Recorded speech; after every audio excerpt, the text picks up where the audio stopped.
കൊല്ലം കൊട്ടാരക്കര മൂഴിക്കോട് യുവാവിനെ വെട്ടിക്കൊന്നു. നെല്ലിവിള ഭാഗം സ്വദേശി ആദർശാണ് കൊല്ലപ്പെട്ടത്.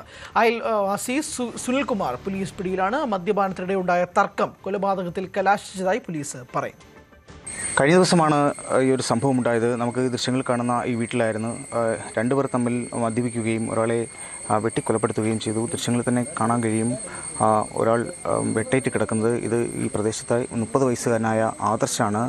ആദർശിനെയാണ് വെട്ടിക്കൊലപ്പെടുത്തിയത്. സുനിൽകുമാർ എന്നാണ് പ്രതിയുടെ പേര്. പ്രതിയെ കഴിഞ്ഞ ദിവസം തന്നെ പോലീസ് അറസ്റ്റ് ചെയ്യുകയും ചെയ്തു.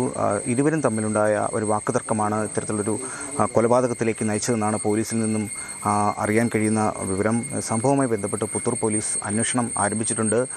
സുനിൽകുമാറിനെ ചോദ്യം ചെയ്ത് വരികയാണ്. എന്താണ് ഇത്തരത്തിലുള്ള ഈ കൃത്യത്തിലേക്ക് നയിക്കാനുണ്ടായ സാഹചര്യം എന്നതിനെക്കുറിച്ച് പോലീസ് വിശദമായി അന്വേഷിക്കുന്നുണ്ട്. പ്രാഥമികമായി നമുക്ക് ലഭിക്കുന്ന വിവരം ഇരുവരും തമ്മിൽ മദ്യപിച്ചിരുന്നു. മദ്യപാനത്തെ ചൊല്ലി വാക്കുതർക്കമുണ്ടാകുന്നു. ഈ വാക്കുതർക്കം ഒരു കയ്യാങ്കളിയിലേക്ക് മാറുന്നു. അത് പിന്നെ കൊലപാതകത്തിലേക്ക് കലാശിച്ചു എന്നാണ് ഇപ്പോൾ പുറത്തു വരുന്ന വിവരം. കോടാലി ഉപയോഗിച്ച് വെട്ടിക്കൊലപ്പെടുത്തിയെന്നാണ് പോലീസ് എന്നറിയുന്നത്. കൃത്യത്തിന് ഉപയോഗിച്ച കോടാലിയും പോലീസ് കണ്ടെത്തിയിട്ടുണ്ട്.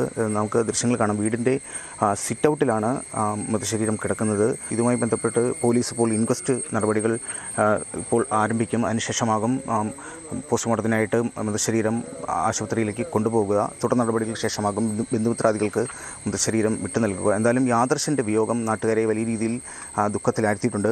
ആദർശ് ഈ തൊട്ടടുത്താണ് ആദർശിൻ്റെ വീട്. ആദർശിൻ്റെ വീടും ഈ സുനിൽകുമാറിൻ്റെ വീടും തമ്മിൽ ഏകദേശം ഒരു 100 മീറ്റർ ദൂരപരിധി മാത്രമേ ഉള്ളൂ. ഇരുവരും തമ്മിൽ മദ്യപാനത്തെ ചൊല്ലിയുണ്ടായ ഒരു വാക്കുതർക്കമാണ് ഇത്തരത്തിലുള്ള ഒരു കൊലപാതകത്തിലേക്ക് കലാശിച്ചതെന്നാണ് പോലീസിൽ നിന്നും അറിയാൻ കഴിയുന്ന വിവരം. S Vineesh, News 18 Kollam. കൂടുതൽ വാർത്തകൾക്ക് News 18 Keralam YouTube channel subscribe ചെയ്യുക.